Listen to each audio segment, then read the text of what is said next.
इंसान झूठ बोल सकता है, उसकी आंखें धोखा दे सकती हैं, लेकिन एक मुर्दा मुर्दा कभी झूठ नहीं बोलता। लेकिन क्या हो अगर मुर्दा अपनी ही मौत के 1 घंटे बाद अपने ही घर की बालकनी पर टहलता हुआ दिखाई दे। कलकत्ता की उस रात में कुछ बेहद मनहूस था। बाहर तूफान खिड़कियों को इस कदर पीट रहा था जैसे कोई अंदर आने की भीख मांग रहा हो। ब्योमकेश बख्शी अपनी आर्म चेयर पर बैठा छत की तरफ घूर रहा था। उसकी सिगरेट का धुआं कमरे में एक अजीब सी आकृतियां बना रहा था। तभी फोन की घंटी बजी। वो आवाज उस सन्नाटे में किसी चीख जैसी लगी। मैंने फोन उठाया। दूसरी तरफ इंस्पेक्टर थे। आवाज में घबराहट साफ थी। शहर के मशहूर रईस अनुकूल बाबू की हत्या हो गई थी, लेकिन पुलिस उलझन में थी। लाश बेडरूम में थी, लेकिन नौकरों कसम खाकर कह रहे थे कि उन्होंने साहब को मौत के वक्त के बाद भी लाइब्रेरी में हंसते हुए सुना था। हम जब अनुकूल बाबू की हवेली माया महल पहुंचे तो वहां का माहौल किसी कब्रिस्तान से कम नहीं था। बिजली कड़क रही थी और हर बार रोशनी चमकने पर हवेली के पुराने पिलर किसी दानव जैसे दिखते थे। अनुकूल बाबू का शव उनके आलीशान बिस्तर पर पड़ा था। चेहरे पर एक अजीब सा सुकून था, जैसे मौत का इंतजार कर रहे हों। लेकिन गले पर उभरे नीले निशान बता रहे थे कि मौत दर्दनाक थी। गला घोंटा गया था। ब्योमकेश ने कमरे का मुआयना शुरू किया। उसकी आंखें एक शिकारी की तरह हर कोने को स्कैन कर रही थीं। कमरे में सब कुछ अपनी जगह पर था, सिवाय एक चीज के। ड्रेसिंग टेबल का आईना टूटा हुआ था और फर्श पर कांच के टुकड़ों के बीच एक पुरानी तस्वीर का फ्रेम पड़ा था, जिसमें से फोटो गायब थी। अजीत, ब्योमकेश ने दबी हुई आवाज में कहा, गौर से देखो। हत्यारे ने कोई भी कीमती सामान नहीं छुआ। तिजोरी का लॉक भी नहीं टूटा। यह कत्ल लूट के लिए नहीं, नफरत या किसी गहरे राज को छुपाने के लिए हुआ है। मैंने पूछा, लेकिन नौकरों का क्या कहना है? वो झूठ क्यों बोलेंगे? तभी इंस्पेक्टर ने एक बूढ़े नौकर रामू को आगे किया। रामू कांप रहा था। उसने बताया, हुजूर, मैंने खुद देखा। घड़ी में 11 बज रहे थे। साहब ऊपर अपने कमरे में मरे पड़े थे। डॉक्टर ने पुष्टि कर दी थी। लेकिन 11:30 बजे मैंने लाइब्रेरी की बत्ती जलते देखी। मैं वहां गया तो साहब कुर्सी पर बैठे थे। उन्होंने मेरी तरफ देखा और मुस्कुराए। वो भूत था हुजूर। ब्योमकेश की आंखों में एक चमक आ गई। उसने तुरंत पूछा, क्या तुमने उनका चेहरा साफ देखा था? रामू ने सिर हिलाया। जी हुजूर, बिल्कुल वही चेहरा, वही मखमली गाउन। बस उनकी आंखों में कुछ अलग था। वो हमेशा चश्मा पहनते थे, पर उस वक्त नहीं पहना था। यहीं से पेच फंस गया। फोरेंसिक रिपोर्ट के मुताबिक मौत 10:30 से 11 के बीच हुई थी। तो फिर 11:30 बजे लाइब्रेरी में कौन था? क्या सच में कोई आत्मा थी, या ये कोई ऐसा खेल था जिसे हम समझ नहीं पा रहे थे? संदेह के घेरे में 3 लोग थे। पहला, अनुकूल बाबू का भतीजा सुमित, जो जुए में भारी कर्ज में डूबा था और वसीयत का इकलौता वारिस था। दूसरा, उनका फैमिली डॉक्टर सेन, जो पिछले कुछ महीनों से अनुकूल बाबू को भारी मात्रा में नींद की दवाइयां दे रहे थे। और तीसरा, वो रहस्यमयी साया जो लाइब्रेरी में दिखा था। ब्योमकेश ने सुमित से पूछताछ शुरू की। सुमित पसीने से तरबतर था। उसने कबूला कि वो पैसे मांगने आया था, लेकिन जब वो कमरे में गया तो अनुकूल बाबू पहले ही मर चुके थे। मैं डर गया, सुमित ने हकलाते हुए कहा। मुझे लगा पुलिस मुझे ही फंसाएगी, इसलिए मैं भाग गया। लेकिन तुम लाइब्रेरी गए थे? ब्योमकेश ने तीखा सवाल दागा। नहीं, मैं कसम खाता हूं, मैं सीधे पिछले दरवाजे से निकल गया था। सुमित की आंखों में सच्चा डर था। ब्योमकेश खामोश हो गया। वो लाइब्रेरी की ओर बढ़ा। वहां का माहौल और भी भारी था। ब्योमकेश ने एस्ट्रे में पड़ी एक अधजली सिगरेट उठाई, उसे सूंघा, फिर बुक शेल्फ की तरफ गया। वहां किताबों के बीच थोड़ी धूल हटी हुई थी, जैसे हाल ही में वहां से कुछ निकाला गया हो। ब्योमकेश ने अपनी जेब से एक मैग्नीफाइंग ग्लास निकाला और फर्श पर झुका। वहां कीचड़ के हल्के निशान थे, जूतों के निशान। अजीत, ब्योमकेश बुदबुदाया। अनुकूल बाबू को चलने में दिक्कत थी। वो छड़ी का इस्तेमाल करते थे, लेकिन इन जूतों के निशानों में कहीं भी छड़ी का निशान नहीं है। जो भी यहां था वो अनुकूल बाबू के कपड़े पहने हुए था, उनका चेहरा लिए हुए था, लेकिन वो अनुकूल बाबू नहीं थे। रात गहराती जा रही थी। बारिश की आवाज अब शोर में बदल चुकी थी। हम सब ड्राइंग रूम में बैठे थे। तभी ब्योमकेश ने डॉक्टर सेन की तरफ देखा। डॉक्टर, क्या अनुकूल बाबू का कोई भाई था? डॉक्टर का चेहरा पीला पड़ गया। नहीं, जहां तक मैं जानता हूं वो इकलौते थे। ब्योमकेश ने जेब से वो खाली फोटो फ्रेम निकाला जो बेडरूम में मिला था। अजीब बात है, फ्रेम के पीछे एक तारीख लिखी है, 1945, और उसके नीचे लिखा है अद्वितीय। अद्वितीय का मतलब होता है जिसके जैसा कोई दूसरा ना हो। लेकिन अगर कोई अकेला है तो उसे अद्वितीय लिखने की जरूरत क्यों पड़ी, जब तक कि कोई दूसरा भी मौजूद ना हो जो बिल्कुल उनके जैसा दिखता हो। तभी हवेली के बाहर झाड़ियों में सरसराहट हुई। इंस्पेक्टर और हम सब बाहर दौड़े। बारिश में भीगता हुआ एक शख्स गेट की तरफ भाग रहा था। पुलिस ने उसे दबोच लिया। जब उसे रोशनी में लाया गया तो हम सब सन्न रह गए। हमारे सामने अनुकूल बाबू खड़े थे, जिंदा। नहीं, वो अनुकूल बाबू नहीं हो सकते थे। उनकी लाश तो ऊपर पड़ी थी। ये शख्स बिल्कुल उनके जैसा दिखता था। वही नाक नक्श, वही कद काठी, बस उसके कपड़े फटे हुए थे और दाढ़ी पड़ी हुई थी। मैं अनुकूल हूं, वो आदमी चिल्लाया। उसकी आवाज में पागलपन था। वो जो ऊपर मरा पड़ा है वो एक धोखेबाज है। उसने मेरी जिंदगी चुरा ली। कहानी का ये मोड़ किसी ने नहीं सोचा था। एक लाश, एक जिंदा आदमी, दोनों का चेहरा एक। पुलिस, डॉक्टर, सुमित सब हैरान थे। ब्योमकेश ने उस आदमी के पास जाकर उसकी आंखों में देखा।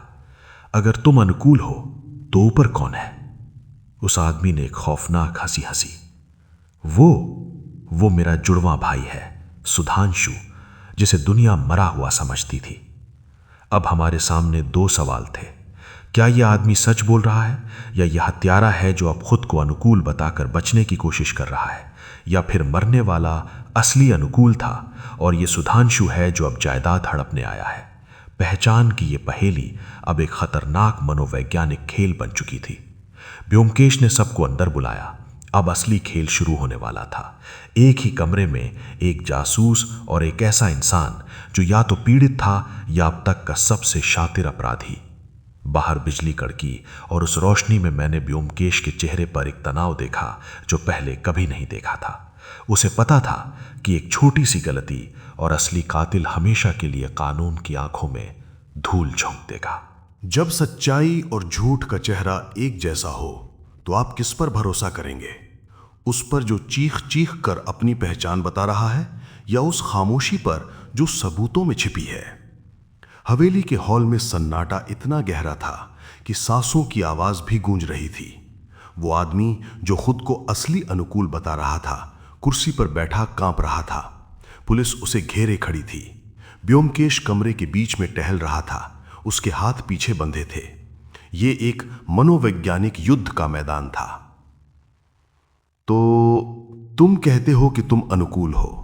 ब्योमकेश ने शांत स्वर में पूछा। और मरने वाला तुम्हारा जुड़वा भाई सुधांशु था? लेकिन दुनिया जानती है कि अनुकूल बाबू का कोई भाई नहीं था। उस आदमी ने सिर उठाया। यह एक पारिवारिक राज था। सुधांशु बचपन से ही आवारा और अपराधी किस्म का था।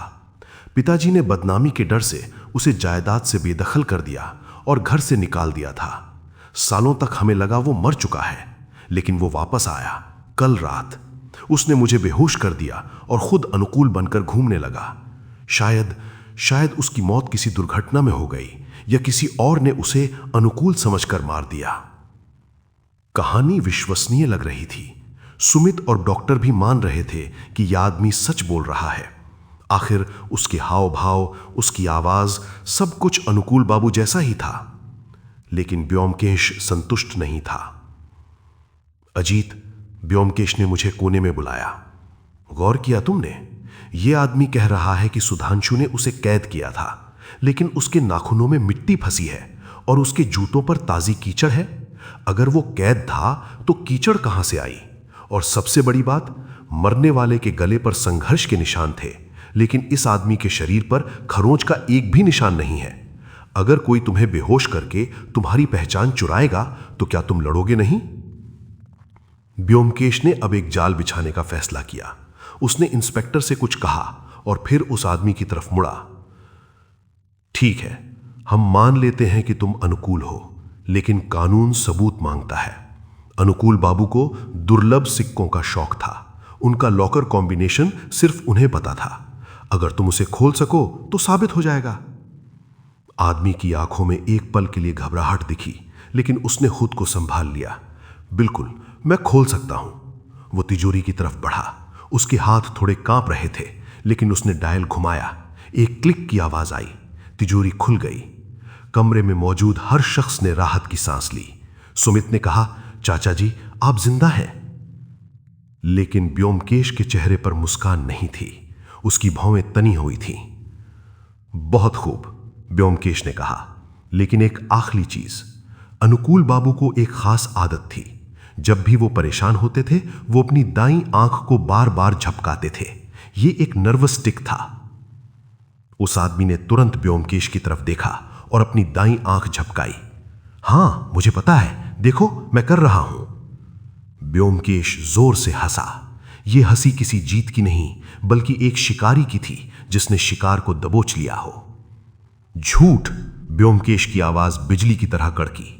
अनुकूल बाबू को कोई नर्वस टिक नहीं था। मैंने ये बात अभी अभी गढ़ी थी, और तुमने मेरी बात को सच साबित करने के लिए वो हरकत कर दी जो असली अनुकूल कभी नहीं करते। कमरे में सन्नाटा छा गया। उस आदमी का चेहरा पत्थर जैसा हो गया। तुम अनुकूल नहीं हो। ब्योमकेश उसके करीब गया। तुम सुधांशु हो। तुमने ही अपने भाई का कत्ल किया।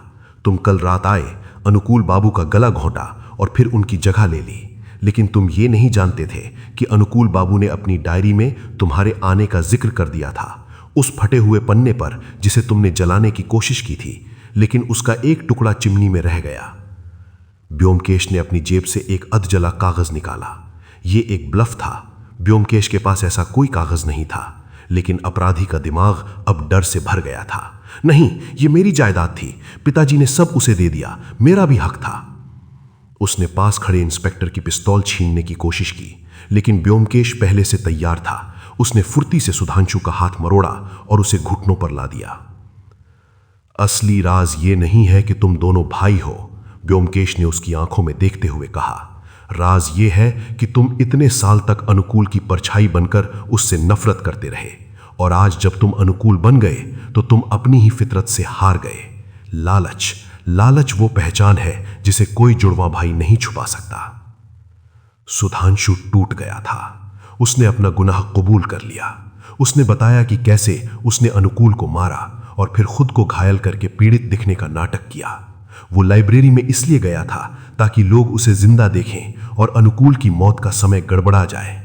वो आईना उसने इसलिए तोड़ा था क्योंकि उसमें उसे अपना नहीं बल्कि अपने मरे हुए भाई का चेहरा दिख रहा था, जो असल में उसी का चेहरा था। जब पुलिस उसे ले जा रही थी, बारिश थम चुकी थी, लेकिन हवेली का माहौल अब भी सर्द था। ब्योमकेश ने अपनी सिगरेट जलाई और धुएं को हवा में उड़ा दिया। अजीत, ब्योमकेश ने धीमे स्वर में कहा, जानते हो सबसे डरावनी बात क्या है? क्या? ब्योमकेश ने उस टूटे हुए आईने में अपना चेहरा देखा। उसने अपने भाई को नहीं मारा, उसने आईने में खड़े उस शख्स को मारा जिससे वो नफरत करता था, और अंत में वो खुद वही बन गया जिसे उसने मौत के घाट उतारा था। बुराई का कोई चेहरा नहीं होता दोस्त, वो बस किसी भी चेहरे को ओढ़ लेती है। वो आखिरी लाइन मेरे दिमाग में गूंजती रही। हम वहां से चले आए, लेकिन माया महल का वो राज और वो जुड़वा चेहरे आज भी मेरे सपनों में आते हैं।